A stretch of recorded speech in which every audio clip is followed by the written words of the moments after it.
أعوذ بالله من الشيطان الرجيم.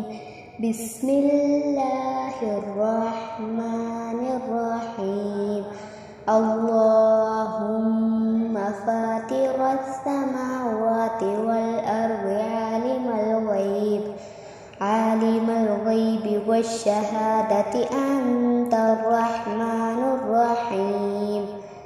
اللهم إني أعهد إليك في هذه الحياة الدنيا وأشهد أن لا إله أنت وحدك لا شريك لك وأشهد أن محمدا عبدك ورسولك ولا تكلني إلى نفسي فإنك إن تكلني إلى نفسي تقربني إلى الشر وتباعدني من الخير فإني لا أتقل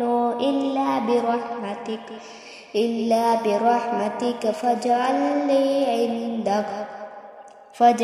لي عندك عهدا توفيه إلى يوم القيامة إنك لا تخلف الميعاد. وصلى الله تعالى على خير خلقه محمد وآله وأصحابه أجمعين برحمتك يا أرحم الراحمين.